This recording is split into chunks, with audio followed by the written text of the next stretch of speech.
Boa noite a todos. Alô, alô, alô. Então tá bom. Bom, que a paz de Deus esteja nos nossos corações. Esse tema, para que a gente possa conversar a respeito dele na visão espírita, porque esse tema ele pode ser abordado com várias características, né? Com várias visões. Eu, inclusive, já verifiquei que o Marcelo Henrique já fez uma abordagem desse tema na visão jurídica e tudo mais. Então, eu acredito que a palestra está aí, o conteúdo está aí, é até interessante, né? Aqueles que quiserem entrar nesse meandro. Mas eu acho que para nós, que somos espíritas, ou seres humanos, né? A gente fica sempre muito preocupado. Como é que é tirar um órgão nosso? Como é que é ir lá para o crematório? Será que eu vou ficar bem? Eu, o espírito, vou estar bem ou não vou estar bem? Então, para a gente poder entender isso, duas coisas básicas que nós vamos ter que entender. Primeiro, vamos ter que entender como é que funciona a reencarnação, para a gente poder entender como é que funciona a desencarnação. Então, esses dois conhecimentos, eles são de fundamental importância, porque a partir daí é que nós vamos construir o entendimento das variantes. Vamos dizer assim, Allan Kardec não tratou a respeito sobre cremação, mas como é que nós podemos inferir, a partir do conceito espírita, como é que seria a situação do espírito numa situação dessa?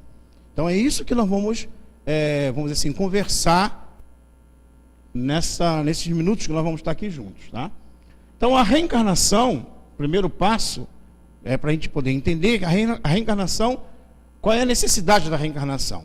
Ninguém pode ver o reino de Deus se não nascer de novo. Na própria palavra do Cristo já está estabelecido que há uma probabilidade do indivíduo precisar evoluir, reencarnar quantas vezes for necessária. É um diálogo que Jesus tem com Nicodemos, que ele vai falar a respeito disso. Qual é a finalidade então da reencarnação? Na questão 167 do Livro dos Espíritos, Allan Kardec vai perguntar: qual a finalidade da reencarnação? E os Espíritos respondem: expiação, melhoramento progressivo da humanidade. Sem isso, onde estaria a justiça? Então, mostrando que a reencarnação, ela faz parte da justiça divina. Então, todos os espíritos que necessitam evoluir vão passar no processo reencarnatório. Nenhum de nós estaremos livres desse processo. Aí ele vai dizer ainda, mostrando que toda reencarnação é uma programação espiritual. Geralmente participamos dessa programação e visa a necessidade de todos. Ou seja, como é uma programação espiritual, muitos espíritos, muitos de nós, que tivemos consciência, que tivemos entendimento sobre a vida espiritual, se tivermos valores morais, se tivermos condições morais, podemos participar da nossa programação. E como é que vai acontecer a nossa reencarnação? E sempre visa a necessidade de todos, ou seja, todos nós estamos dentro desse processo para o nosso crescimento. Aí vem o conhecimento que vai nos favorecer, o entendimento a respeito da vida, a respeito da reencarnação. Essa união do espírito com o corpo, como é que se processa, como é que ocorre esse fenômeno? Na questão 344 do Livro dos Espíritos, Allan Kardec pergunta: em que momento a alma se une ao corpo? Aí os espíritos dizem, embolou aqui a minha apresentação, diz que a união da alma começa na concepção. Então é na concepção que ocorre a união da alma. Então veja bem, aqui nós temos o espermatozoide e o óvulo. Nesse momento que vai acontecer a ligação ou a penetração do espermatozoide na estrutura do óvulo, é que vai começar o processo de concepção. Então é nesse momento que a alma se liga. Então quando a mãe, né, a mulher está no estado, em processo, né, entrando em processo, ou começa a entrar em processo da gestação, o perispírito, o espírito que vai reencarnar, há um restringimento desse perispírito, desse espírito que reencarnante. E esse perispírito, ele é acoplado no perispírito da mãe e ligado fluidicamente à estrutura que começa a se desenvolver, a multiplicação celular. Então essa estrutura, ela vai receber o comando do espírito. Então o espírito, ele vai influenciar. Então, no livro Missionários da Luz, Alexandre, o mentor espiritual de Allan Kardec, André Luiz, desculpem, ele vai justamente falar como é que acontece o processo. Ele vai falar sobre a reencarnação de Sigismundo. Então, Alexandre, indicando os órgãos geradores de Raquel, que é a mãe de Sigismundo, fez incidir sobre ele a sua luz. E aí, identificou o espermatozoide mais apto, fixando nele o seu potencial magnético. Então, aquele espermatozoide que chega a penetrar no óvulo, na realidade, é o espermatozoide que recebeu um influxo magnético do plano espiritual ou do espírito reencarnante. Então, eu, reencarnante, nós, espírito reencarnante, influenciamos um espermatozoide necessário, aonde ele vai ter os 23 cromossomos, que ao unir os 23 cromossomos do óvulo, vai gerar o corpo que eu necessito. E essa união dos cromossomos, do gene, da nossa estrutura genética, ele vai se unir, somos 23 pares do homem e 23 pares da mulher, da mãe e do pai. Então nós vamos ter aí uma união de pares, desde o par 1 até o número 23, que vai gerar o X e Y, ou seja, que vai gerar o sexo masculino ou o sexo feminino. Então esse processo ocorre no momento em que primeiro houve a ligação, primeiro uma célula de 23 cromossomos, junto com uma outra de 23 cromossomos, vai dar uma célula de 46 cromossomos. E começa então a haver a multiplicação celular. E esse processo de multiplicação, como ele é rápido, o espírito que está envolvido para reencarnar, ele se liga à estrutura desse processo de multiplicação celular. Ele então vai se inovelando, o perispírito se novela na estrutura orgânica. Então, à medida que vai acontecendo todo o processo reencarnatório, começa então a haver a ligação. Então, aquele espermatozoide que avançou, ele vai ser aquele que vai penetrar no óvulo. O espermatozoide focalizado por ele, ganhou então uma energia, e aí então entra na célula feminina. Ao penetrar na célula, houve essa multiplicação, e ainda sobre o influxo magnético, o espermatozoide vitorioso prosseguiu a marcha, diz Alexandre. Atravessou a periferia do óvulo. Então esse processo ocorre naturalmente nas reencarnações aqui na Terra. Em diversas situações que nós possamos imaginar o processo reencarnatório. Faz parte do processo reencarnatório da Terra esse tipo de reencarnação. Não existe outro modelo, outra forma de reencarnar. Não existe a possibilidade da alma, que já está no corpo, já vamos dizer, desenvolvido, deixar de estar nesse corpo para ir para outro corpo. Como acontece às vezes nos filmes, que passa principalmente na Globo, mostrando que o pai lá que morreu, depois ele volta e vai reencarnar lá no cachorro. Não sei se vocês já viram esse filme. Isso é impossível. Primeiro que a alma que chegou na fase hominal, ela não pode, não deve, não tem estrutura mais psíquica, desenvolvimento psíquico, para estar numa estrutura anterior à humanidade. E segundo, que a alma, quando aquele corpo está determinado para aquela reencarnação, ele vai se completar.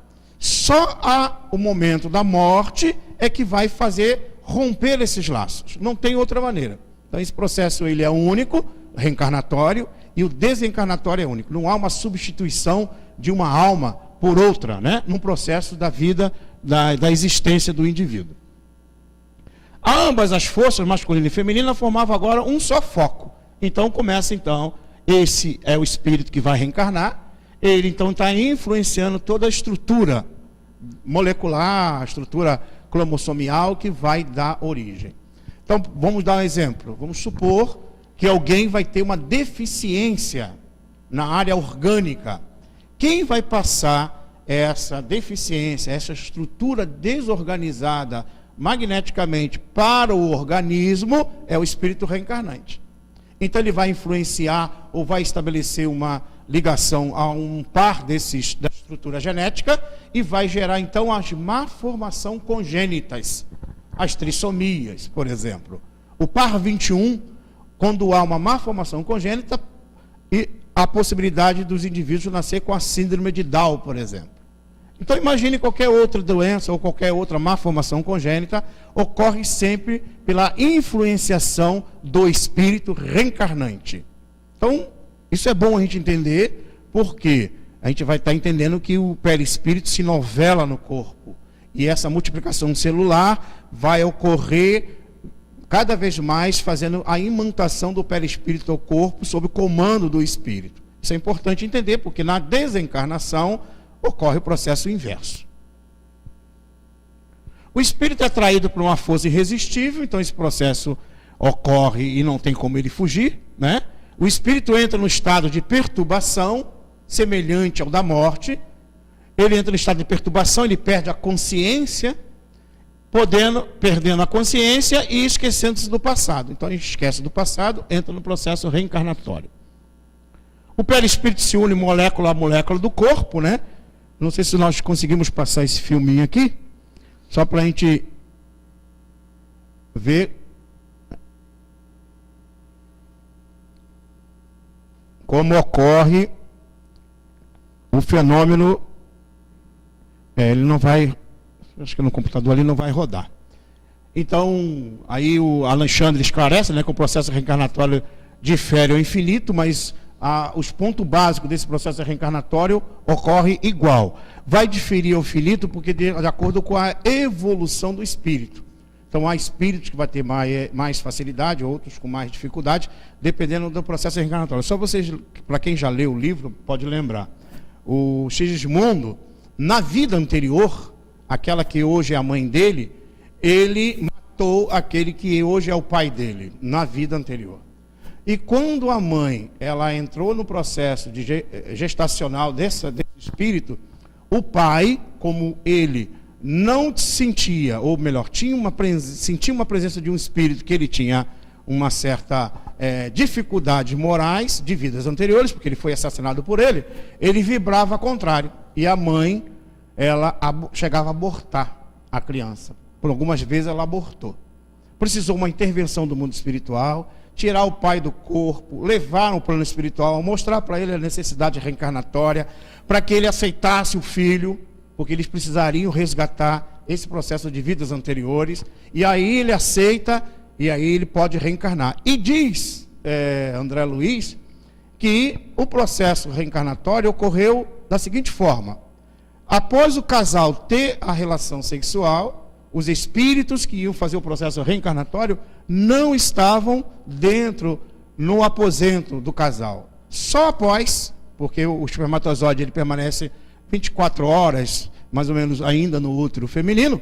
Então ele, só depois que foi feita toda a ligação desse espírito do espermatozoide com o corpo. Então só para vocês entenderem que quando existe todo o equilíbrio na relação do casal, há uma proteção espiritual para isso. Quando há o desequilíbrio, almas, espíritos, às vezes participam ou assistem esses atos. Desequilíbrio moral, por exemplo, na área do sexo, leva muitas das vezes a desajustes desequilibrantes, principalmente na área psíquica e emocional. Por quê? Porque os indivíduos, nós, não tomando os cuidados devidos, moralmente falando, vamos ter dificuldade. Por isso que é importante a gente entender que o laço familiar, o equilíbrio familiar, tudo isso vai facilitar o processo reencarnatório. Aí nós temos, deixa eu ver se tem uma outra imagem aqui. Aí nós temos então o processo todo reencarnatório. Funciona basicamente igual aqui na Terra. Então, como a gente entra, se liga, célula a célula do organismo, ocorre esse fenômeno. Agora, como é que acontece então o desencarne? O desencarne vai acontecer da mesma forma. Então, voltando aqui à ideia inicial que nós estávamos falando. Então, nós, o ser humano, o homem, ele é uma estrutura orgânica, que é o corpo físico, uma estrutura perispiritual e uma estrutura que é o espírito. Então, a sede das sensações, da percepção e do sentimento não está no corpo, não está no perispírito, está no espírito. Quem sente, quem ama, quem perdoa, quem tem raiva é o espírito, não é o corpo e nem é o perispírito. Aí como é que ocorre então o processo reencarnatório? Então o espírito, ele se envolve nessa substância chamada perispírito, que ele absorve do orbe onde ele vai reencarnar, e ela, por sua vez, se liga ao corpo na formação no útero feminino, como nós já vimos anteriormente.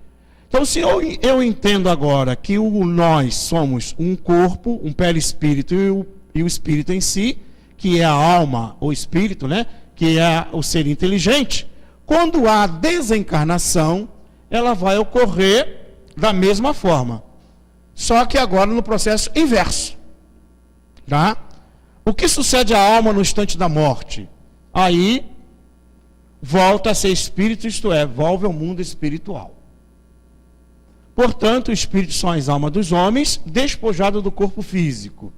Então a alma após a morte conserva a sua individualidade? Sim, jamais a perde. Que seria ela se não a conservasse?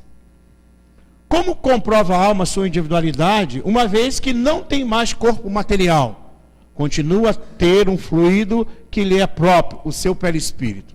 Então vejam bem, eu reencarno, o meu perispírito nesse momento do reencarne, ele tem a forma como se fosse de um feto, de uma criança. Quando há reencarne, eu me novelo na estrutura do meu organismo, o meu organismo se desenvolve, eu cresço, né, ficamos adultos. Quando eu desencarno, qual é o modelo que fica no meu perispírito? É o último modelo que foi impresso, melhor dizendo, pela matéria, pelo corpo físico.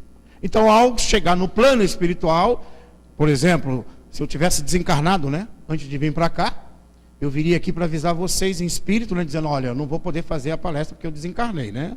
Então, com certeza, metade não ficaria aqui me olhando. Mas o que poderia acontecer? Como é que eu ia me apresentar?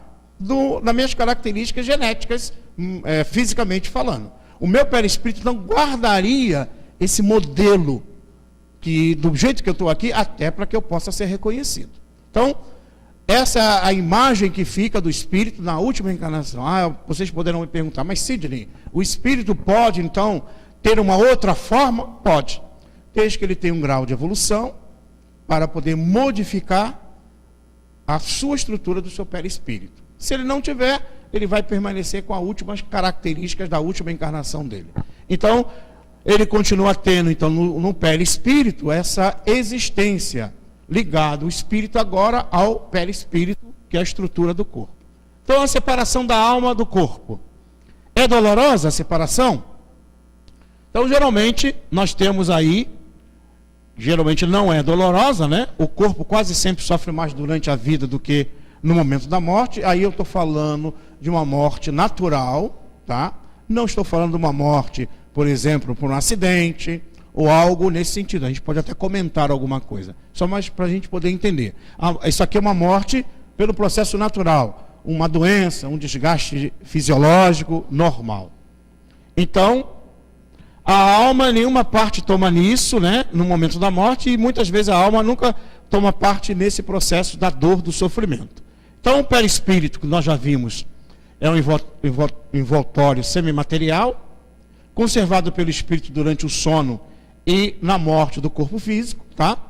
Que nós temos aí o entendimento que eu já expliquei, invisível nosso estado normal e visível e tangível para a alma. Então, como é que é esse processo? Para o espírito, então, começa a acontecer. Técnico do plano espiritual auxilia o processo desencarnatório.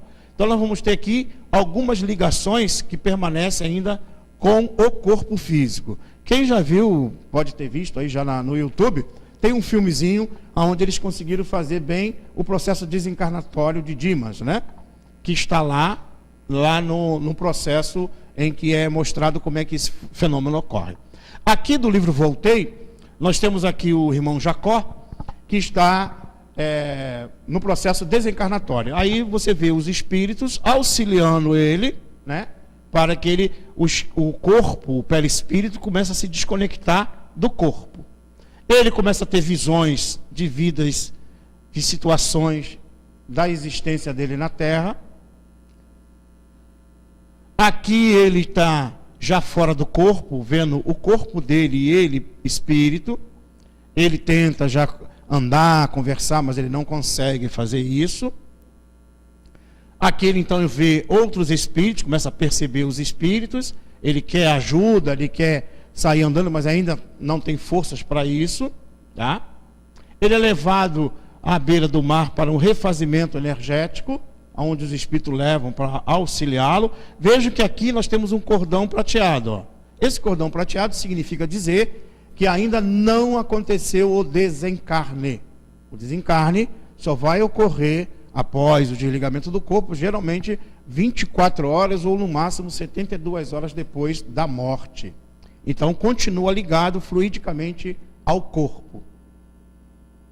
E ele então se assusta porque ele está na via pública e vem uma senhora e passa por dentro dele. Então ele leva um susto, né? Quando ele sente aquilo ali, achando que ela ia esbarrar nele, mas ela passa, ou seja, ela está num plano físico, numa dimensão tridimensional, e o espírito está numa dimensão tetradimensional. Então não tem como essas dimensões se encontrarem, né? Eles só passam, transpassam um pelo outro. Aqui, ó, é ele já no túmulo, lá no velório, melhor dizendo. Ele está aqui no velório, vejam, o corpo dele está aqui e ele continua ligado. Só que nesse instante, o que está acontecendo? As pessoas estão conversando, ele está percebendo tudo. Então daí nós podemos concluir que, se houver a morte natural, ainda vai acontecer a ligação do espírito, que só vai se desligar no momento que for levado o corpo ao túmulo, né? Ou, muitas das vezes, leva mais um pouco de tempo, depois o espírito se desprende. Isso eu estou falando de um processo normal. Existem almas que elas ficam muito presas ao corpo. Ainda mais pessoas que são muito apegadas às coisas materiais, ela tem maior dificuldade de se desprender do corpo. Como ela tem maior dificuldade, naturalmente, qualquer coisa que acontece com o corpo, ela sente. Por exemplo, o suicida, aquele que acaba com a existência. O que ocorre? Muitas das vezes o corpo é levado ao túmulo, entra em estado de putrefração, começa a haver a desorganização celular, e ele, como está ligado ainda ao corpo, o que ele faz? Ele sente tudo o que acontece com o corpo. Por isso que muitas vezes os suicidas relatam: sinto os vermes roer o meu corpo. Aí voltamos ao que nós falamos antes. O perispírito, ele não é suscetível de putrefração, de dar bicho. Esse fenômeno só ocorre com o corpo físico. E o que acontece então com o espírito quando ele narra isso? Ele é uma sensação. Como ele está imantado ainda magneticamente, né, perispiritualmente ao corpo, ele sente tudo e sente como se fosse o próprio corpo dele acontecendo. Ok? Então esse fenômeno é um fenômeno ruim para quem acontece, né? O suicídio nunca vai ser uma saída, vamos dizer assim, feliz para a alma. Ela vai sofrer as consequências e, dependendo da necessidade, ela sofre às vezes horas, anos e às vezes até séculos, dependendo da sua necessidade, tá? Então esse processo desencarnatório ele é muito difícil para quem ocorre nesse sentido. Aqui nós vemos alguns espíritos analisando. Ele já foi desligado agora do corpo e ele tem assim uma gratidão pelo corpo, pelo tempo que ele viveu na Terra, né? E ele então tem essa gratidão pelo corpo. Aí nós falamos aí da conduta cristã nos velórios, que deve existir, né? Para as pessoas conversarem, coisas sadias, pelo menos para ajudar a vibração melhor para aquele que partiu para o plano espiritual. Cultivar a serenidade, emitir pensamentos de paz, calar conversações impróprias e a prece. Então, se o reencarne ocorre por um processo lento, que é a ligação dos gametas, ligação do espermatozoide com o óvulo, e aí a imantação do perispírito ocorre célula a célula, o desencarne ocorre também célula a célula. Então ele vai parte por parte, o desencarne, ocorrendo com a alma. Ele vai acontecer, aqui no caso de Dimas, né? O desencarne de Dimas, ele estava com cirrose hepática, cirrose, o fígado desorganizado, estômago e o pâncreas e duodeno com anomalias, ou seja, o organismo dele não tinha mais a possibilidade de vida. A esposa o retinha ainda no corpo, porque como ela não gostaria, não queria que ele desencarnasse, ela gerava como se fosse uma um magnetismo amoroso, de retenção. Então essa energia amorosa de retenção, ela dificultava a ele o processo de desencarne. E aí o mundo espiritual intervém no sentido de dar uma melhora, que é aquela melhora súbita da morte, né? Aí a melhora, ele diz assim, vai descansar. Quando ele fala para ela descansar, aí ela se desliga um pouco, ela sai um pouco do quarto, é o momento que o mundo espiritual se aproveita para desligá-lo do corpo físico, tá? Então, ele auxilia a esposa para ela deixar ele desencarnar, porque ela estava dificultando o desencarne. Então, como é que ocorre, então, o desencarne? Está aqui, ó. Isolamento do sistema nervoso, tá? A insensibilização do nervo vago, desligamento das vísceras, começa a acontecer. Isolamento do sistema nervoso simpático, neutralização do cérebro. Então, nós temos aqui, gente, no nosso cérebro, uma glândula chamada epífiso pineal. A glândula epífiso pineal é a glândula espiritual. Quando nós reencarnamos, a ligação do espermatozoide com o óvulo, começa a haver a multiplicação celular. Essa multiplicação celular, as primeiras estruturas que começam a existir, para nós termos o nosso corpo, é chamado tubo neural. O tubo neural é o sistema nervoso, aonde daí vai se dividir, vai dar origem às diversas partes do nosso corpo, que é a parte do tecido, dos ossos, dos órgãos e tudo mais. Então a primeira estrutura é a estrutura nervosa, aonde vai estar ali a glândula epífiso pineal, que a alma, nós, espíritos, começamos a direcioná-la. Então essa glândula, ou essa estrutura glandular, é a primeira que nós nos conectamos, tá? Então começa a haver todo o isolamento dessa parte na área física. Há 3 regiões orgânicas que exigem cuidado na liberação da alma. Nós temos aqui o centro vegetativo, que está ligado justamente à região do ventre, aonde toda a parte orgânica nossa, né, de alimentação, tá? Exige cuidado nessa área. Então é a sede das manifestações fisiológicas, o ventre. Aí nós temos a segunda zona dos sentimentos, que é o tórax.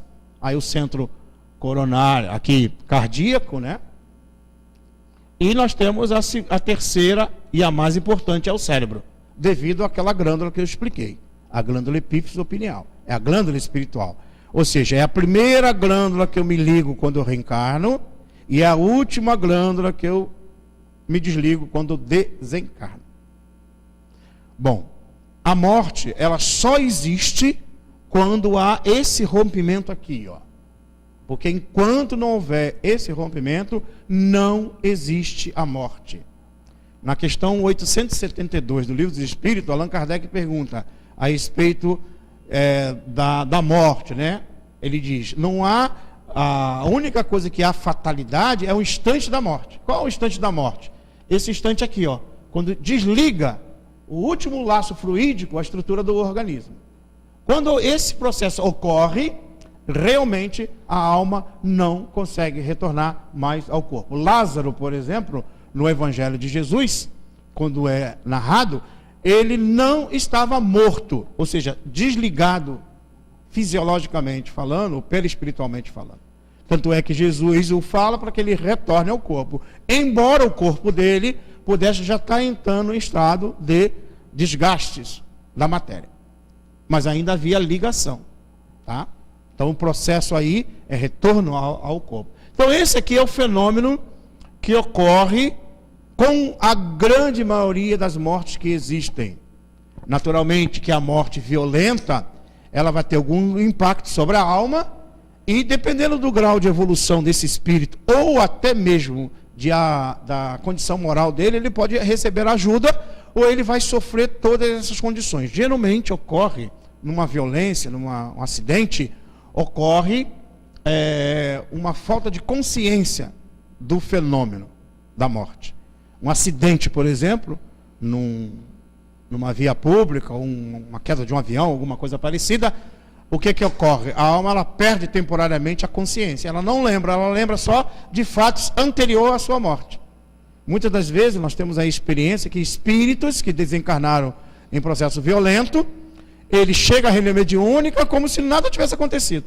E depois, ao se conscientizar, Aí ele descobre o que aconteceu com ele, que o corpo dele levou um tiro, que caiu no precipício ou algo nesse sentido, tá? Então esse fenômeno é um fenômeno que ocorre. Há almas, vocês poderão me perguntar, mas há almas que sentem todo o processo, sente a dor, ela sofre? Tem. Dependendo da necessidade dela sentir a dor, o sofrimento, ocorre esse fenômeno. No livro Céu e Inferno, tem um caso, que o livro Céu e Inferno, que a gente está comemorando, né, os 150 anos de publicação do livro Céu e Inferno, Allan Kardec, no final da obra, ou melhor, na segunda parte desta obra, ele vai descrever, vamos dizer assim, ele vai publicar diversas narrativas de espíritos. Espíritos felizes, espíritos sofredores, espíritos suicidas, dizendo como aconteceu e como é que ele se encontrava no plano espiritual. Tem um caso de um espírito que ele foi degolado, ele foi, né, guilhotinado na época. E aí ele diz assim, que ele acreditava que não ia estar lá com a cabeça, mas a dor maior dele não era a perda do órgão, da cabeça, porque ele estava com a cabeça. Quem ficou sem a cabeça foi o corpo. Mas a dor maior dele era não saber como lidar com a realidade do plano espiritual. Então ele se via vivo. A dor não era maior da questão fisiológica, mas era mais as questões morais dele. Então ele vai narrar. Então essa obra é interessante dar uma lida para a gente entender o que acontece. Muitas almas relatam as suas dificuldades, os seus problemas, né?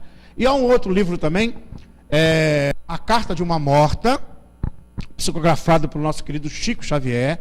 É a mãe do Chico Xavier, narrando detalhes a respeito, passo a passo, quando ela chegou no plano espiritual.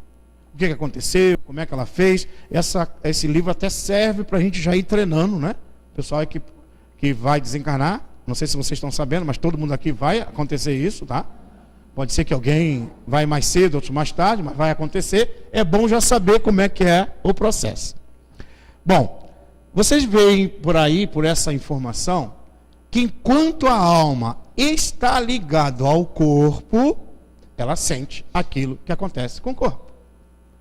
Por isso que quando a gente vai falar em processo de desencarne, e vamos falar de doação de órgão, por exemplo, para aquele que já deixou de existir, ou seja, houve a morte do tronco encefálico, não tem mais possibilidade das correntes sanguíneas alimentar o cérebro, e aí chegou-se a morte, mas os órgãos ainda têm possibilidade de vida.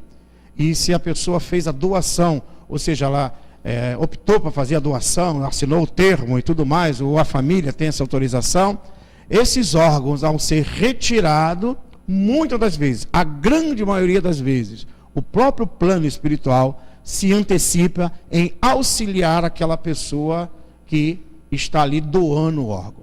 Porque esse ato é um ato de amor, que na realidade isso é levado em consideração. Quando ocorre uma doação de órgão das pessoas ainda, né, como acontece, de transplantes, como ocorre em pessoas vivas, isso aí naturalmente a pessoa está participando e tem o seu mérito. Agora, quando ocorre os despojos mortais dela, ou alguém que desencarnou e vai dar vida a alguém, geralmente o mundo espiritual ele vai ter um olhar diferente para aquele indivíduo, para aquela pessoa. Nós temos um caso muito interessante narrado por Divaldo, de um espírito, de um homem que morava na rua, e ele, quando morreu, como fosse indigente, o corpo dele, como ele não tinha família e tudo mais, o corpo dele foi para uma universidade para servir de estudo numa estrutura dentro de um campo de medicina. Então, os estudantes faziam um estudo, e era interessante que nos primeiros momentos que o corpo dele foi levado para lá, ele, espírito, ainda estava ao lado do corpo. Mas como ele começou, o corpo dele, mesmo ele não foi consciente, nada disso foi consciente, mas como o corpo dele estava servindo agora para o progresso da humanidade, porque estava levando indivíduos a aprender a lidar com o corpo, estudar no corpo para poder salvar vidas, ele recebe o benefício divino. E aí o mundo espiritual o recolhe. Porque esse ato é um ato de amor, porque o corpo estava ligado a ele, e esse corpo agora passou a servir como instrumento na prática do bem. Então, tudo isso é levado em consideração, mesmo que a pessoa não esteja consciente. Vamos supor que alguém sofra um acidente, tenha morte encefálica, e o corpo dela é doado mesmo à revelia, dependendo do local onde ela se encontra. Vamos supor que não há respeito à lei, não há, por exemplo, as pessoas não cuidam devidamente desse processo normal, e tomem essa atitude. O que vale para a alma vai ser justamente o desprendimento. Ela poderá se tornar um obsessor daquele que pegou o coração dela? Depende do estado moral dela. Depende do estado, vamos dizer assim, evolutivo dela. Mas se ela não tiver, muitas das vezes ela pode ser esclarecida, no sentido que mesmo assim ela está beneficiando alguém. Ela vai ajudar alguém. E isso vai servir como atenuante até mesmo para os males que ela tenha feito na própria existência. Então, o que ocorre geralmente na morte do corpo físico, né? E a alma se desprendendo, então se eu pego parte do corpo e essa parte do corpo ela é doada e ainda não me desprendi totalmente do corpo, poderá acontecer um mal-estar para a alma. Mas ao mesmo tempo acontecerá uma ajuda para ela, para que ela comece então a se desvencilhar daquela estrutura orgânica. Aqui nós temos então Dimas, né? O espírito de Dimas ficando sobre o corpo, tá? Aí o Jerônimo esclarece, né? Será do dia seguinte o desligamento do fio derradeiro que liga Dimas ao despojo físico. Então, como aconteceu lá com o irmão Jacó, então vai ser no dia seguinte que vai acontecer, 24 horas, tá?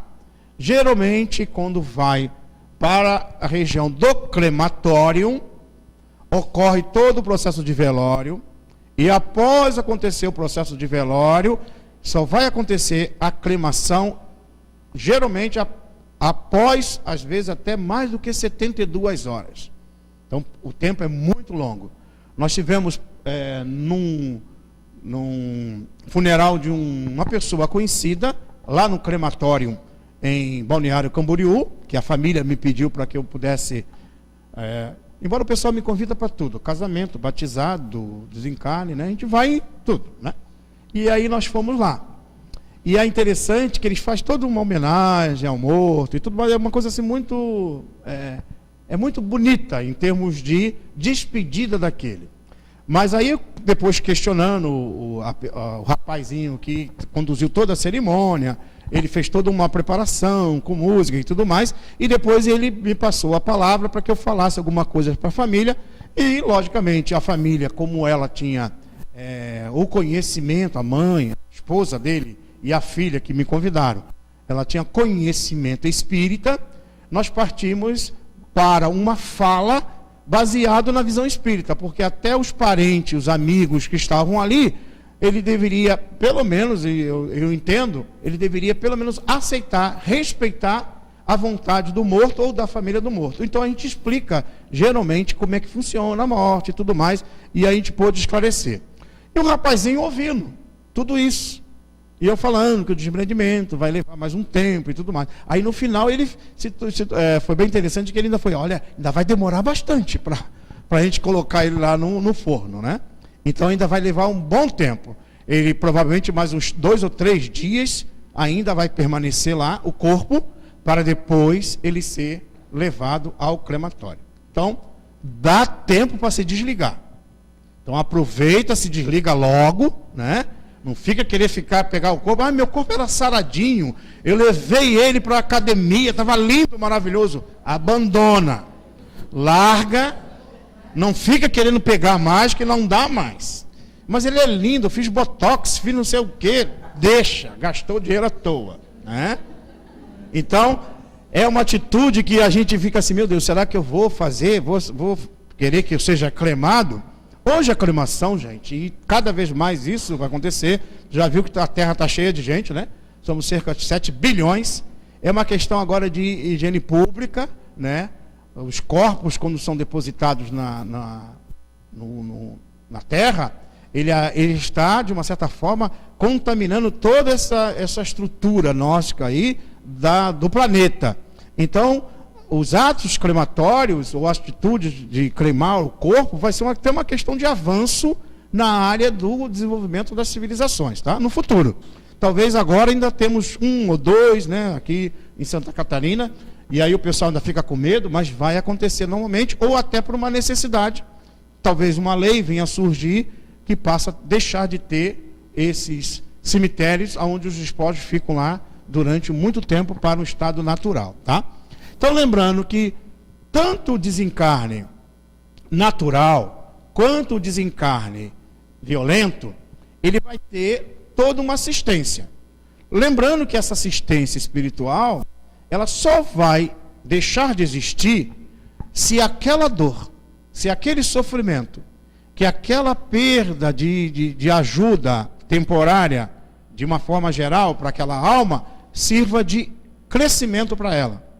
Vamos supor uma alma que teve uma atitude muito ruim na Terra, e ele fez indivíduos sofrerem, tirou vidas, e muitas das vezes a dor, o permanecer naquele processo da dor, muitas das vezes para ele vai ser um mecanismo de crescimento. Embora para nós talvez a gente não entenda assim.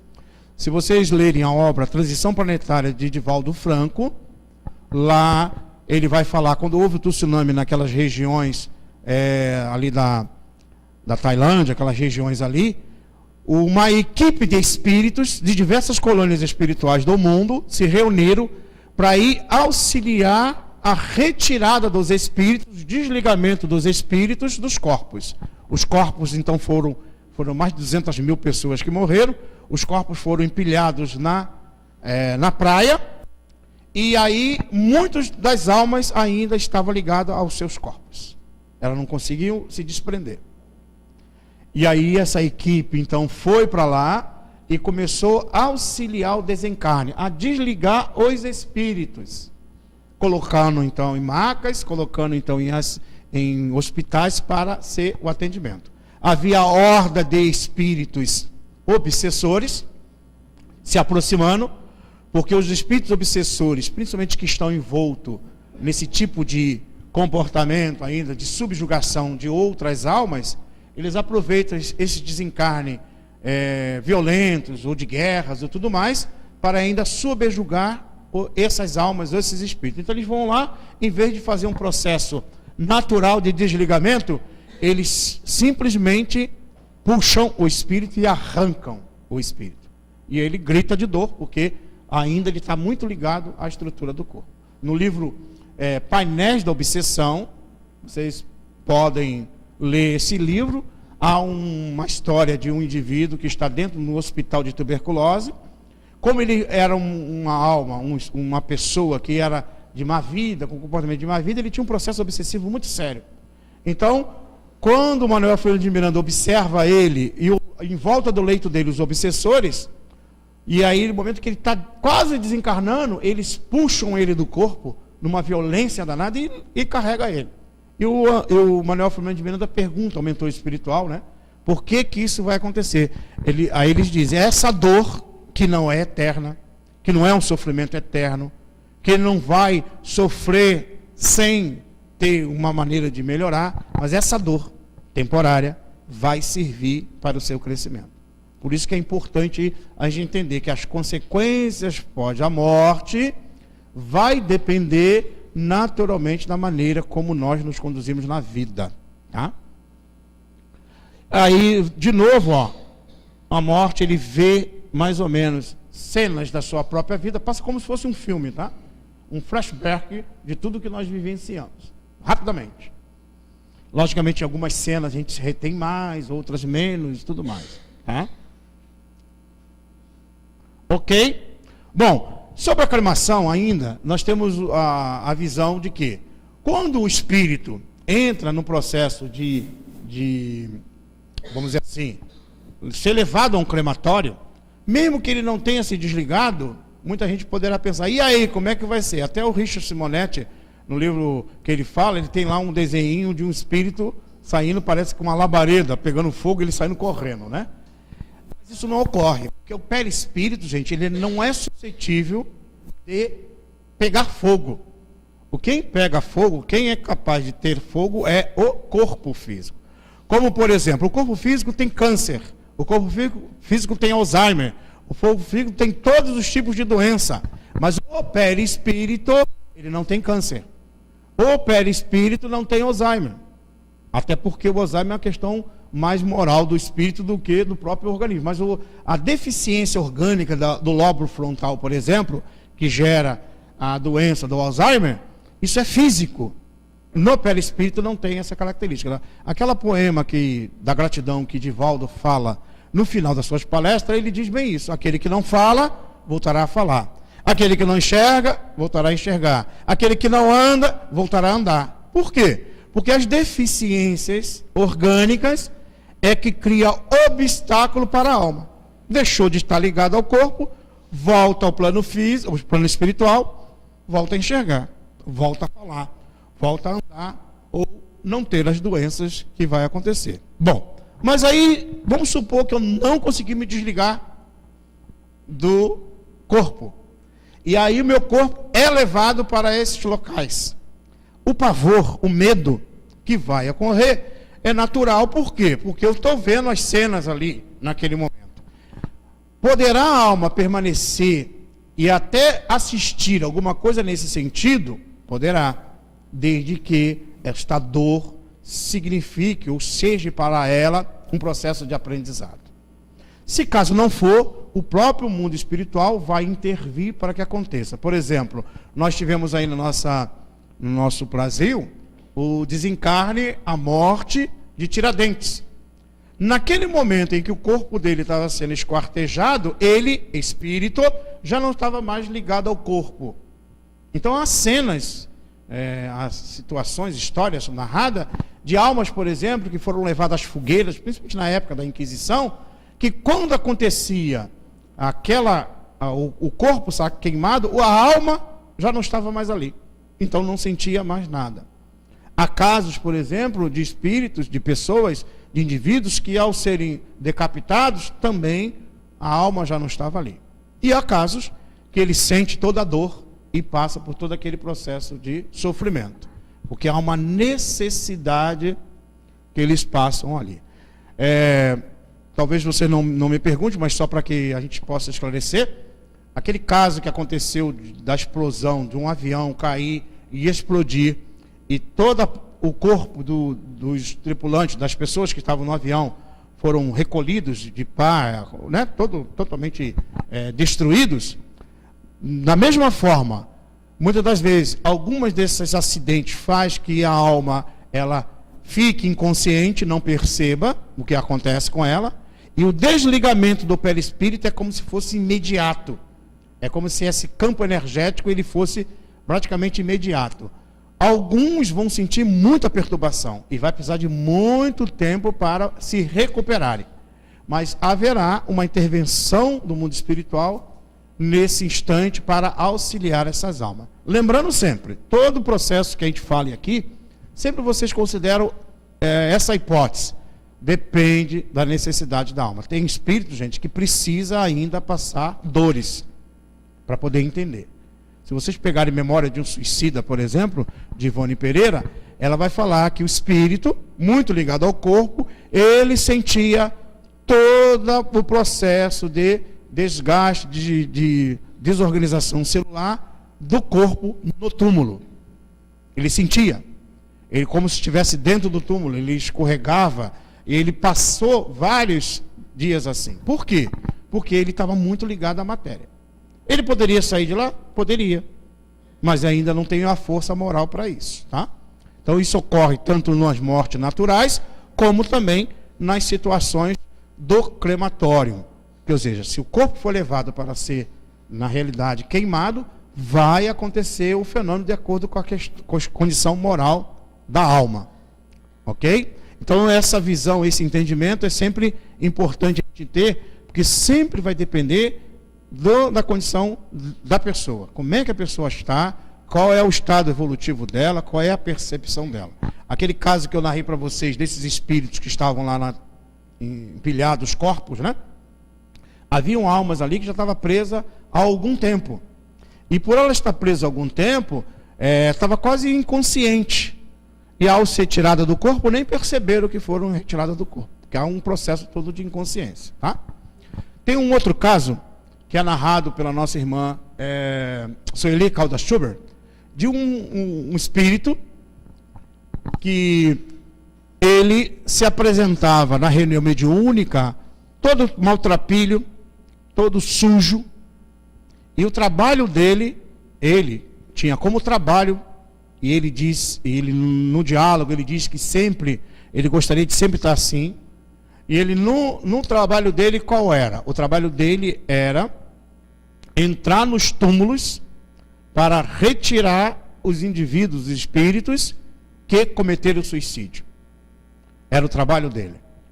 E aí foi sendo conversado com ele, e então ele narrou a história dele. Ele, antes dele ir para o plano espiritual, ele era uma pessoa que ele era uma pessoa que era chefe de um tráfico de drogas, e ele tirava a vida de muitas pessoas. Levou muitas pessoas ao suicídio, fazia as pessoas se matarem. Ele, enquanto estava na Terra, ele tinha essa atitude. E aí, logicamente, devido ao local e às pessoas que ele lidava, a maldade que ele tinha feito, ele um dia foi tirado a sua vida também. Quando ele foi tirado a vida dele, ele continuou entre aqueles ali, e ele começou então a se vingar de todos aqueles que tiraram a vida dele, ou colaboraram para tirar a vida dele. Então ele ficava induzindo os indivíduos mentalmente a cometer o suicídio. E ao cometer o suicídio, ele, do outro lado, continuava ainda a impor as suas vontades, né, desajustadas. E ele então fazia isso com vários, até que um dia ele se assenhorou fluidicamente de um rapaz para levá-lo ao suicídio. Mas no diálogo que ele ouviu na família, ele descobriu que, devido ao comportamento dele moral, ele descobriu que aquele rapaz era filho dele, que ele, embora não tinha ideia, mas era filho dele. Quando ele descobre que era filho dele, que ele ia matar, ele para. E ele começa a mudar o pensamento dele. Já não quis mais levar ele à morte. E aí ele foi sendo esclarecido, ele entendeu, e ele percebeu o mal que ele estava fazendo. E ele se modifica. E aí, para ele se recuperar moralmente, pelo tantos males que ele tinha feito a diversas pessoas, ele então, depois de entender qual é o processo melhor, ele então escolheu esse tipo de trabalho. E aí ele narra que ao entrar nos túmulos, ele sente todo o odor, todo o processo que ocorre com uma disjunção cadavérica. E lá, muitas almas presas, e ele conseguia tirar. E aí ele dizia assim, e o meu jeito de estar maltrapilho, rasgado, sujo, é para que eu nunca esqueça do mal que eu fiz. Só que agora ele estava fazendo bem, mas ele se permanecia assim. Então era um espírito que aparecia numa reunião mediúnica, o médium vidente o percebeu, com uns trajes muito, vamos dizer assim, horrível até em termos de forma perispiritual, mas era uma alma que estava se recuperando perante as leis divinas. Por isso que a gente não pode ficar na primeira impressão. Viu o espírito, aquele espírito está todo feio, já acha que é uma coisa horrível. Jesus Gonçalves, por exemplo, apareceu para Divaldo Franco, cheio de lepra, e disse a Divaldo Franco, para que vá lá no leprosário, para falar para os leprosos. E aí o Divaldo cheio de dedo, não, mas eu acho que não é momento ainda e tal. Aí o Jesus virou para ele e fala assim, ou você vai para lá falar com eles, ou você vai para lá ficar com eles. O que você prefere? Eu vou lá falar com eles e tal. Porque tinha no processo kármico dele ter a lepra.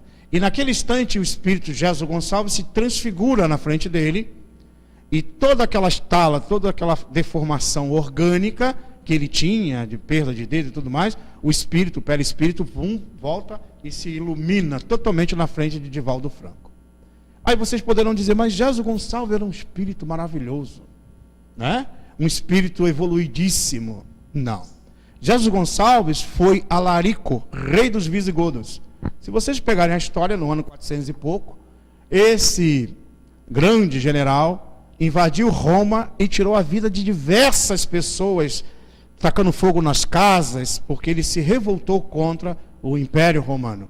Foi aí que começou a queda do Império Romano. Ele tinha uma tropa imensa. E ao cometer esse ato, ele gerou um processo kármico para ele, que levou durante várias reencarnações, quando ele se ligava ao corpo, a deficiência na estrutura orgânica, que era a lepra. A desorganização moral dele já levava essa estrutura. E várias reencarnações ele teve esse processo. E quando ele reencarnou aqui no Brasil, há cerca de no ano 2000 praticamente, ele já nasceu como Jaso Gonçalves, que foi leproso, poeta, espírita, mas já era leproso. E quando ele sai do corpo, ele já tinha resgatado todo o processo dele. Levou 1.600 anos para colocar em dia os erros que ele cometeu. Então, só para a gente ter ideia, porque às vezes a gente fala assim, mas por que a alma vai sofrer talvez um processo reencarnatório mais sério? A gente não sabe o que nós fizemos em vidas anteriores. Esse é o grande processo. Ok? Bom, agora a gente vai abrir para algumas questões, né? Ficamos aí dentro desse conteúdo que nós passamos. Se alguém tiver alguma dúvida, algum ponto. Todo mundo está preparado já para desencarnar? Quem está, já pode. As pessoas que têm medo de doar órgãos, porque vai sentir a dor quando for retirado os órgãos, tem que ficar sabendo de uma coisa. Existe no corpo humano, e o único animal que tem também, é o porco, uma bactéria chamada cadaverina. Assim que o porco morre, ela começa a agir dentro do corpo. Sim. Isso. Exato. Então, se tivesse que sentir a dor, iria sentir a dor da bactéria comendo por dentro. Exato. Como aí o processo é de sensação, mesmo acontecendo todo esse fenômeno fisiológico, ele começa a sentir e permanece, por exemplo, o suicida. Às vezes o corpo dele já até não existe mais, mas ele continua sentindo por quê? Porque é a sensação, não é uma realidade. Aí na realidade é uma ilusão que ele está ali naquele processo. Então a dor também é muito mais ilusória do que real, né? Bem lembrado, obrigado. Mais alguma colocação? Ou pergunta?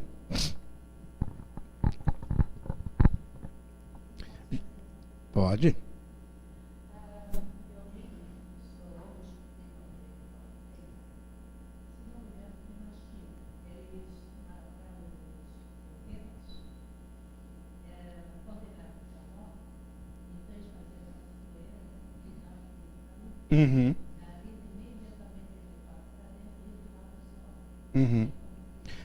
É o mesmo processo. Veja bem, se esses indivíduos, esses espíritos, ela disse que parece que na China, ao levar alguns indivíduos à pena de morte, eles atiravam no crânio, na cabeça, e levavam automaticamente para dentro e tiravam os órgãos para doar para alguma coisa assim.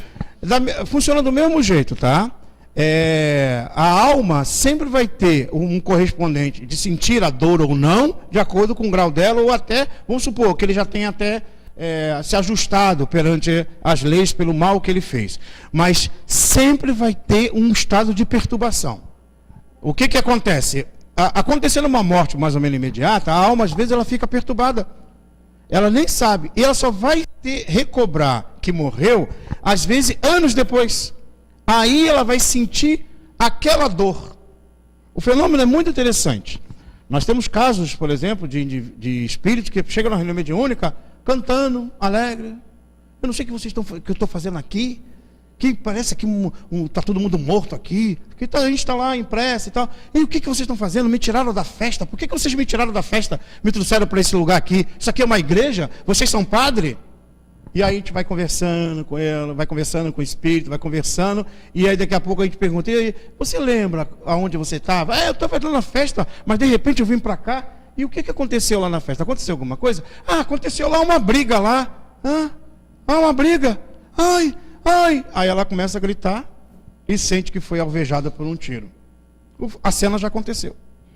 Já tinha acontecido bem depois. E às vezes isso leva horas, às vezes isso leva dias, às vezes isso leva anos para a alma recobrar. Então pode acontecer que muitos desses espíritos, desses indivíduos, ao receber o impacto da morte, ele sai do corpo. Aí fica lá perseguindo um, perseguindo o outro, nem percebe o que está fazendo, e o corpo dele já entra para um processo de tirar os órgãos de lá. Aí entra aquele outro caso. O corpo físico era dele, aí vai ter um benefício, o mundo espiritual vai auxiliar, e sempre vai ter uma coisa. Gente, a misericórdia de Deus é misericordioso, tá? Não vamos sempre imaginar que vai ser só punição, só dor, só sofrimento, né? Isso a gente aprendeu em outras crenças, né? É preciso que a gente veja que sempre para Deus nós temos a possibilidade de se ajustar. Lembrando que é o seguinte, o espírito não morre.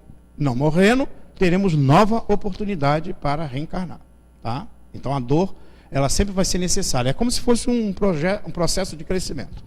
Ok? Dúvida? Mais uma? Diga.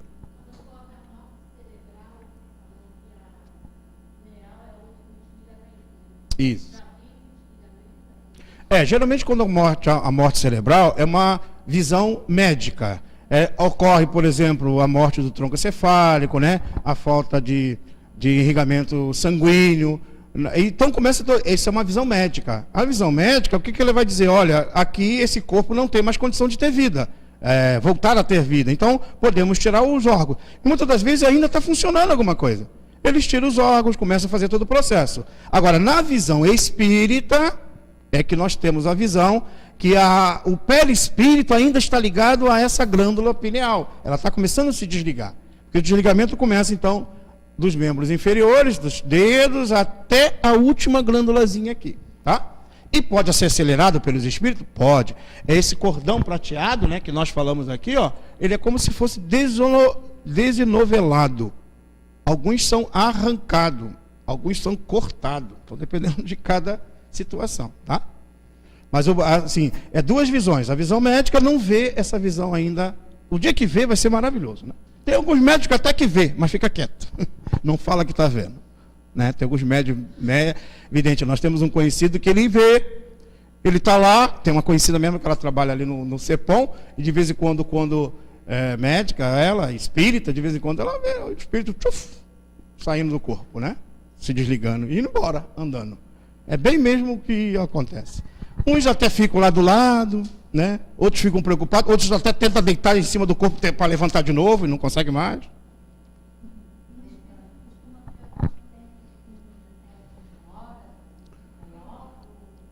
Quanto tempo e como? No corpo, no mundo material? Depende. Tem almas que permanecem às vezes séculos na Terra, caminhando para um lado, caminhando para o outro. Porque assim, ó, o tempo que nós ficamos fora do corpo depende muito do nosso estado evolutivo. André Luiz, no livro Entre a Terra e o Céu, ele vai narrar que muitas almas, muitos espíritos desencarnam e reencarnam e nem percebem o que aconteceu, o processo. Porque a inconsciência deles são tantas que ele sai do corpo e já entra no processo reencarnatório em outro local, assim, não imediatamente, mas levando um tempo depois, ele volta para o corpo e nem percebe. Outros continuam caminhando, andando, como se fosse tudo normal. Vai para o shopping, vai em todos os lugares. Imagina quando o pessoal chega no shopping, principalmente as senhoras, né? Chegam lá, às vezes nem querem comprar. Mas alguém o influencia a comprar, e vocês acabam gastando, né? Geralmente é alguém que quer comprar, mas não tem um cartão de crédito, usa o de vocês para comprar, né? Mas geralmente é assim, os espíritos, gente, está em todos os lugares. Na rua, em qualquer lugar que você vai. Por exemplo, alguém que gosta de tomar lá sua cervejinha, alguma coisa parecida. Eu não trouxe aqui algumas imagens que mostram esse ambiente, né? Você chega lá no bar, está lá, os espíritos estão lá.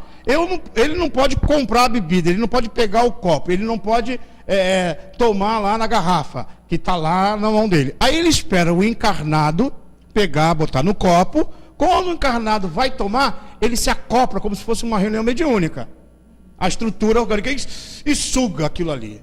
Ele sente o prazer, só que ele suga aquela energia que vem naquela bebida ali. E só você está sendo intermediário. Acontece com cigarro, acontece com a droga, acontece no comportamento sexual, acontece em diversas situações, num ato de maldade, num homicídio, numa agressão. Tudo isso acontece, tá? Os espíritos se ligarem e muito mais. E nos suicidas, geralmente ele manda você se suicidar, pisa no acelera, meu filho, acelera. Tu já está 150, está muito pouco. Acelera. Aí quando vai bater, ele pula e você bate sozinho, né? Aí você depois fica, meu Deus, o que aconteceu do outro lado? Mas a morte, gente, é um processo sempre muito natural. Agora, os espíritos fora do corpo depende do grau evolutivo deles. Bezerra de Menezes, quando ele desencarnou, à noite, ele já estava na Federação Espírita Brasileira, dando comunicação através do médium. Madre Teresa de Calcutá, quando chegou no plano, ela assim que ela desencarna, ela chega no plano espiritual e é recebida por aquele grupo de espíritos que é considerado na Terra como santa, que foram canonizados pela igreja, mas algumas santas, né, Santa da Brígida e outras, a receberam no plano espiritual. Ela consciente. E aí, chegando no plano espiritual, ela vira então para as irmãs e ela já recebe com muito carinho, ela fica muito feliz de ser recebida por aquelas que já tinham partido antes dela. Alguns dias depois, naquele local, ela pergunta assim: e a nossa princesa?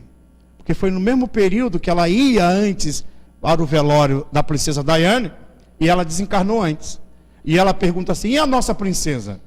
E aí elas dizem: olha, ela foi recolhida e se encontra aqui no plano espiritual dormindo.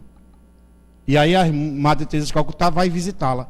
Chega lá e encontra a princesa Diane, né, deitada no leito dormindo.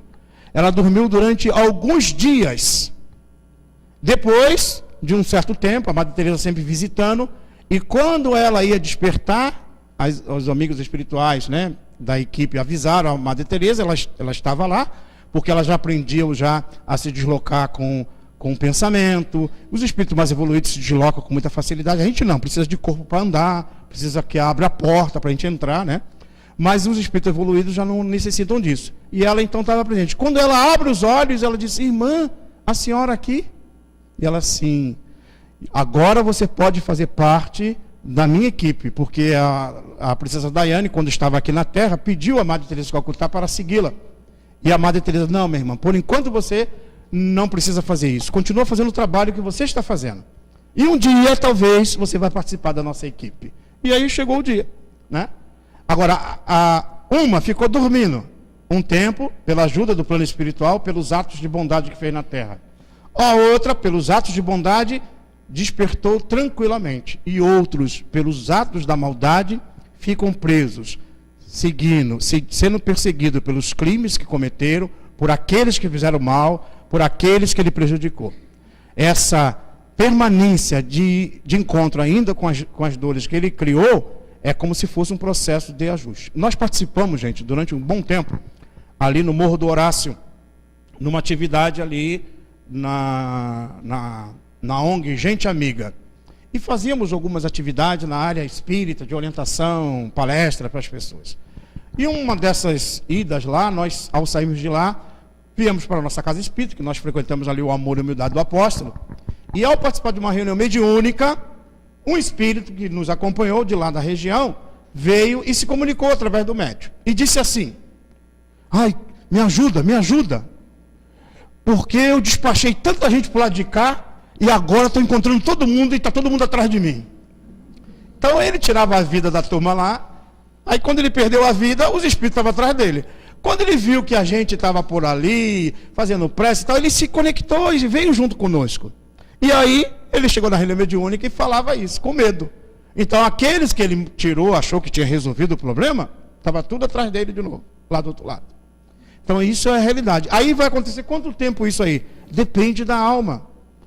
Essa perseguição, por exemplo, por que acontecem os processos obsessivos? Isso depende justamente desses atos. Às vezes, obsessões que demoram, por exemplo, no livro da nossa querida Ivone Pereira, tem um processo obsessivo que durou 4 séculos.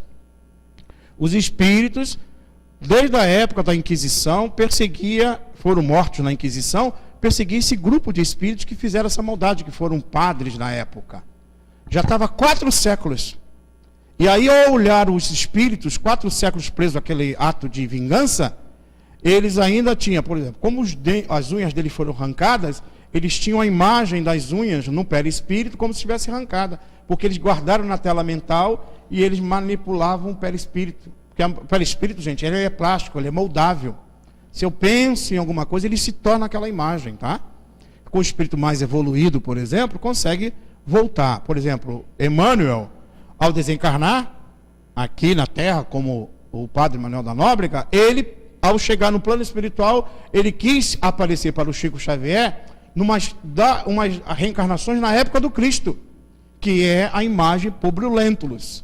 Então ele mentalizou aquela imagem daquela época, o perispírito dele se metamorfosia naquela estrutura que ele tem lá. A roupa que nós utilizamos aqui na Terra, que precisa de uma costureira ou uma loja para a gente comprar, no plano espiritual ela é plasmada pelos nossos pensamentos. Ai, Cid, não vou conseguir plasmar as roupas. Não te preocupa, alguém vai plasmar para você. Pode ficar tranquilo, né? Então, todo esse processo é mental. Por isso que a gente tem que começar a treinar, a pensar agora, porque a gente pensa tanta coisa ruim aqui, e depois fica lá do outro lado, no umbral, desgastando tudo isso. Nós produzimos, gente, por dia, 96 mil pensamentos diários, sendo que 92 mil pensamentos é à toa, pensando em coisa que não presta. Então a gente tem que se disciplinar mentalmente, porque a nossa mente é muito poderosa. A gente não descobriu isso ainda é bom que não descobriu, senão a gente vai fazer coisa que não deve, né? Mas à medida que a gente vai entendendo e vai evoluindo, vamos usando a mente para o equilíbrio, e vamos ver que o nosso perispírito, ele é plástico, ele é moldável, e aquilo que eu imagino, ele se transforma. Ok? Alguma questão mais? Tá bom. Geralmente a rejeição, a medicina tem outras explicações, tá? Mas uma dos processos da rejeição, ela é justamente as questões fluídicas da estrutura daquele órgão com a estrutura orgânica daquele que o recebeu, tá? Existem relatos, por exemplo, de indivíduos que ao receber o coração de uma pessoa que foi assassinada, ele começou a ter lapso do assassino. Ele começou a ter percepção de quem cometeu o assassinato daquela pessoa que ele recebeu o órgão, né?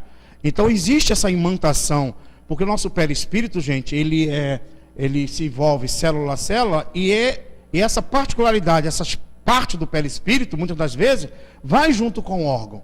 E é preciso então haver, como existe, por exemplo, a afinidade fluídica na reunião mediúnica, para existir a comunicação, por exemplo, um espírito, para se comunicar através dele, precisa ter uma afinidade fluídica. Esse mesmo espírito que não tiver afinidade fluídica com ela, não vai conseguir se comunicar.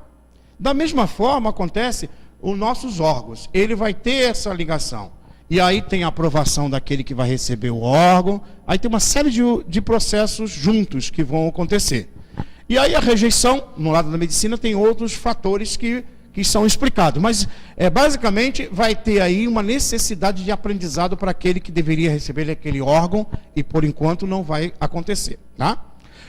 Você poderá dizer, mas aí o obsessor não pode estar atrás? Pode acontecer, tá? Do obsessor querer não gostar que o órgão dele seja transportado. Agora, aquele que o recebeu só vai sofrer aquela influência se na sua programação reencarnatória em termos evolutivos vai acontecer. No Livro dos Espíritos, Allan Kardec pergunta aos espíritos sobre a maldição, a bênção e a maldição.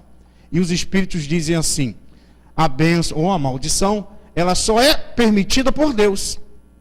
Por que é permitida por Deus? Só vai acontecer o ato ruim se aquele que precisa passar por aquele ato ruim.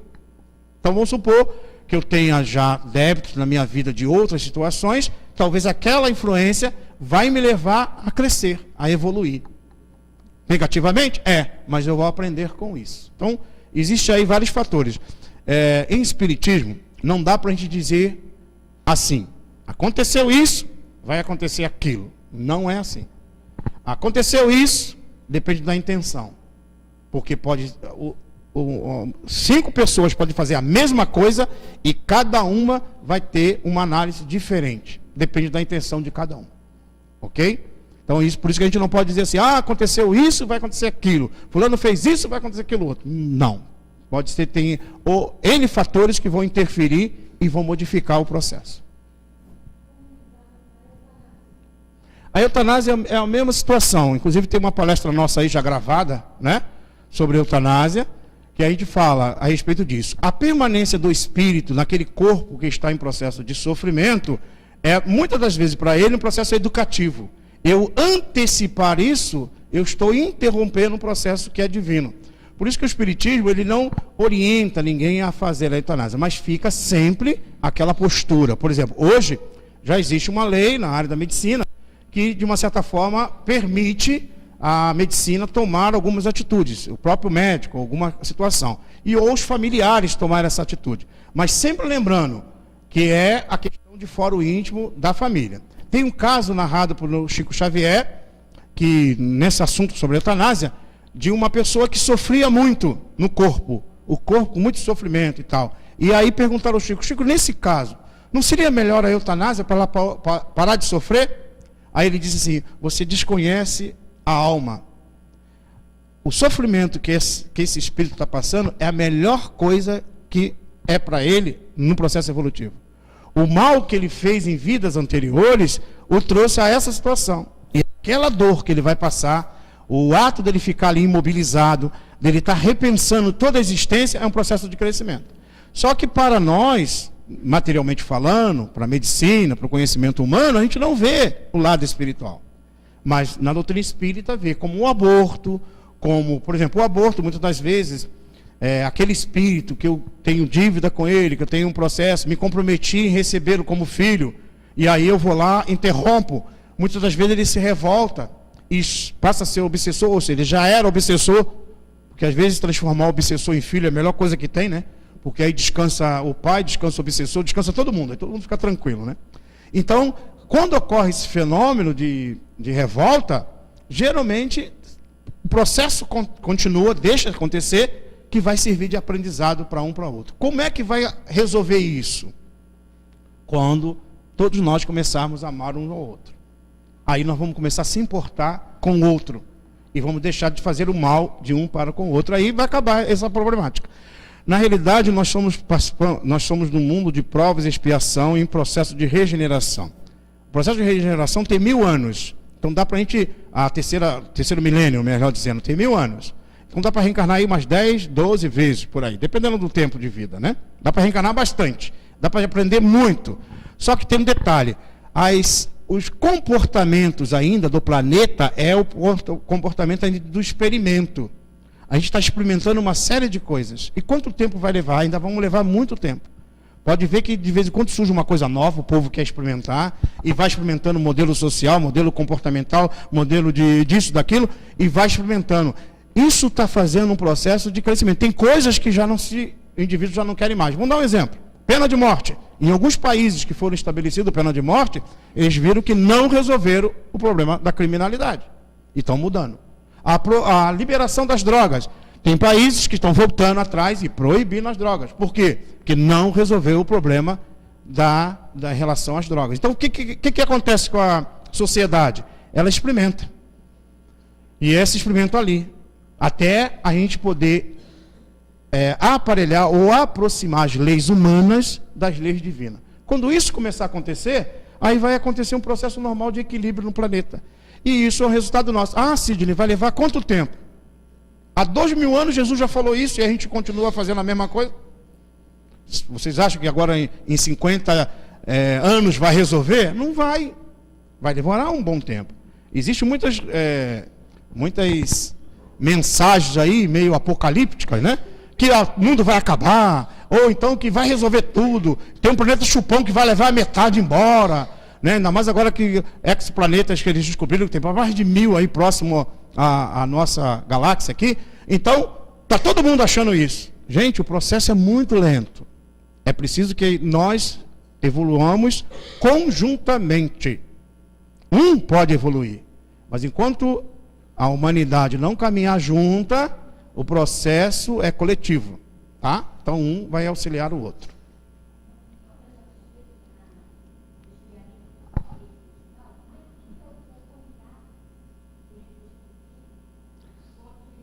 Com desligamento? Geralmente o familiar, se ele, por exemplo, tomou atitude consciente num processo normal, a alma, se ela tiver entendimento, ela pode perdoar. Ela pode até aceitar. Por exemplo, tem almas, às vezes, que entrou nesse estado de coma e não esperavam morrer, não queria morrer. E os familiares tomam atitude, ela volta, tem consciência do que foi e fizeram. Se ela já tinha alguma dificuldade com aquele familiar, vamos dar um exemplo. Esse familiar de uma certa forma, se comprometeu a receber aquele espírito que passaria essa aprovação. E aí, no meio do caminho, desistiram, fazendo o ato. Ah, mas é por causa da questão econômica. Tem muitas famílias que têm condição econômica. Aí ele se compromete. Por quê? Porque ele se comprometeu em receber aquela alma e ajudá-la naquele processo de desajuste. Porque assim, ó, quando na família nós temos alguém que tenha Alzheimer, aquele Alzheimer não é dessa pessoa, é do grupo inteiro. É ele que vai aparecer a doença para que o grupo ajude. Ah, agora eu vou ficar livre do meu pai e da minha mãe, boto lá no asilo para outro cuidar. Eu estou postergando para depois um compromisso que é meu. E depois eu vou encontrar o quê? Mais complicado. Talvez não com aquele, mas com uma outra situação, ou eu passarei alguma coisa nesse mesmo sentido. Mesma coisa, uma pessoa um espírito que vai nascer num corpo onde ele vai ter uma má formação congênita, cerebral, seja o que for. Reencarna. E muitas vezes as famílias não aguentam. Tem um caso aí muito belo de uma mãe que a criança nasceu com hidrocefalia, alguma coisa assim. Ela ama a criança, ela quer a criança de qualquer maneira. Ou seja, aquele amor por aquele corpo, mesmo defeituoso, ela está agora atendendo a necessidade espiritual dela e da alma. Quando voltar ao plano espiritual os dois vão estar livres do dor, do sofrimento, da consequência moral. Isso que é o conhecimento espírita nos leva, tá? Gente, no livro Ação e Reação, o André Luiz, ele narra vários casos. Tem um caso que eu vou narrar para vocês, só para vocês terem uma ideia, que as consequências ainda de vidas passadas é muito séria. Tem um caso, por exemplo, de uma mãe que está com uma filha com problemas mentais, ela, muito pobre, numa casa com a filha com problemas mentais, que não consegue viver sozinha, a menina muito pequena. E a mãe, então, resolve acabar com a existência. Ela resolve tomar um veneno. Então ela prepara o veneno e vai tomar.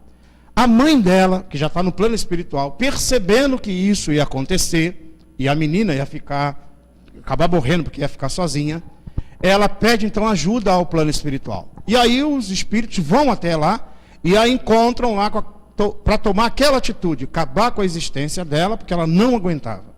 E naquele instante os espíritos então a induziram, e ela entra num estado de choro, de desequilíbrio, porque ela olha a filha naquela situação. O esposo já tinha sido internado no hospital de leprosos. Ela não tinha condição de cuidar da criança, mas eles influenciam a área psíquica dela. Ela começa a sentir uma vontade de chorar tão grande. E quando ela senta na cama para chorar, ela esbarra no copo e o veneno cai. Quando cai, ela deita na cama chorando, e o mundo espiritual continua a envolvê-la fluidicamente, faz ela adormecer. Quando ela adormece, tiram ela do corpo. E aí, a mãe vai ter uma conversa com ela. Ela, quando meio ainda turbulenta e mentalmente ainda não muito equilibrada, porque o sono não deu a lucidez plena, a mãe começa a explicar para ela, e dizendo assim: você tem que tomar a atitude mais correta agora na tua existência. Porque numa vida anterior, há 2 vidas anteriores, essa que hoje é tua filha, ela era a tua amiga, que estava noiva daquele que hoje é teu esposo, que está no leprosário. E você, como amiga dela, você se envolveu no relacionamento, tirou o noivo dela, e ao tirar o noivo, você envolveu ele nas tuas atitudes imorais, ele o abandonou e ela tentou acabar com a vida. Só que ela não morreu. Numa outra existência, e você depois o abandonou. Numa outra existência, ela veio como tua irmã. E de novo, ele se apaixona por ela. E você novamente entra no relacionamento da tua irmã e tira o namorado, o noivo dela. Só que nessa existência, ela não resiste e comete o suicídio.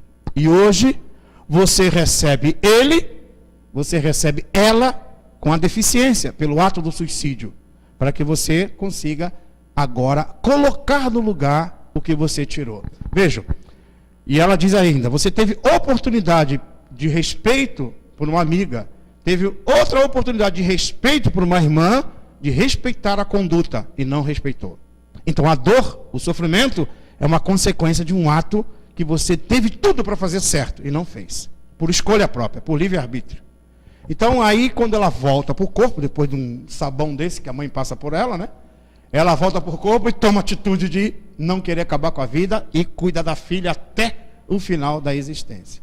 Então, muitas das vezes, essas dores muito cruéis, muito cruciais, que a gente não tem ideia, gente, estão intrincadas em vidas anteriores que a gente nem imagina. E às vezes é até bom a gente não saber. Senão a gente fica até meio desacorçoado. Eu quero saber o que eu fui na vida passada. Não procura saber, não. Ainda mais se estava sem dinheiro.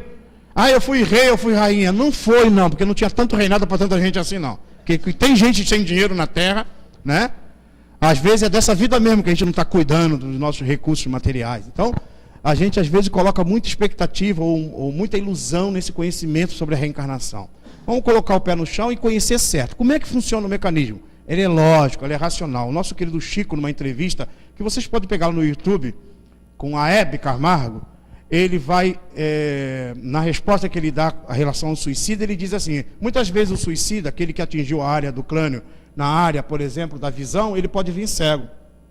Se atingiu a área da fonação, ele pode vir mudo. E se por acaso ele foi homicida e suicida, ou seja, ele tirou a vida de alguém e depois tirou a sua própria vida, ele pode nascer com esquizofrenia, na estrutura esquizofrênica. Então, muitas das vezes, a gente olha alguém assim, a gente pode até imaginar, mas não nesse ato matemático. Ele fez isso, ele fez aquilo. Pode ser. Nem toda esquizofrenia é originário disso, mas uma das consequências do suicídio e homicida e suicida, é um ato desse, de sofrer no corpo, o autismo, e aí tem várias outras doenças. Então, no livro Ação e Reação, vocês podem ter bastante ideia de como é a consequência. Agora, quando chega o momento da morte, que houve o desligamento do corpo, né? E a alma volta ao plano espiritual, aí nós podemos concluir com o nosso querido André Luiz. Há tempo de morrer, como há tempo de nascer. Não é determinado o dia exato, mas o tempo próprio. Quando alcançando o período de renovação, seremos subtraídos à forma grosseira, de modo a nos transformar para um novo aprendizado. Então, a morte nada mais é do que uma nova oportunidade de aprendizado. O que vai acontecer com o nosso corpo será melhor o que vai acontecer com ele, o que está estabelecido na própria sociedade, na família. Por isso que é bom a gente conversar entre familiares. Eu gostaria de doar meu órgão, faz isso, faz essa opção, né? Porque você está aí colaborando com alguém. Eu gostaria que fosse cremado. Conversa sobre isso. Porque aí você já vai estabelecendo. Agora, nada de apego. Eu gostaria que fizesse embalsamento, nada disso. Vai sofrer mais ainda com o corpo parado lá. Deixa ele sobreviver, deixa ele continuar a sua trajetória. E para finalizar, lembro apenas de uma história do nosso querido Francisco, nosso Chico, né? Nosso querido Francisco de Assis, que ele já meio quebrado pela idade e com muita dificuldade para ainda fazer as suas serviços, e ele tentava trabalhar, tentava fazer, e aí chegou um dos seus seguidores e disse assim: irmão Francisco, eu tenho uma pergunta para lhe fazer. Eu queria saber como é que eu posso ajudar um amigo meu. Esse amigo meu, irmão, ele tem um jumentinho. E esse jumentinho está tão velho. E ele pega esse jumentinho e bota para trabalhar. Ele judia desse jumentinho, leva esse jumentinho para lá, leva o jumentinho para cá, mas o jumentinho já não consegue mais andar. E o que eu devo fazer, irmão Francisco? O que você acha desse irmão? Esse irmão está sendo perverso ao maltratar esse jumentinho. Quem é esse teu irmão? Esse meu irmão, querido irmão Francisco, sou de vós. Esse jumentinho é o vosso corpo. Aí ele: meu jumentinho, me desculpa pelo mal que eu estou lhe fazendo. Quando o corpo foi levado ao túmulo, e ele fora do corpo, ele olha e diz assim: muito obrigado, meu jumentinho, por você ter me auxiliado na terra. É o que nós devemos fazer. Porque receber a oportunidade de reencarnar e receber um corpo, isso é um privilégio. Só para a gente ter uma ideia, nós somos cerca de 7 bilhões na terra. O número de almas ligado à coxa terrestre é 4 ou 5 vezes mais a população encarnada. Poder estar no corpo é um privilégio. Por quê? Porque nós estamos com luz. Podemos enxergar. Que nem sempre fora do corpo a gente tem a luz para poder perceber. Que Deus nos abençoe. Muita paz.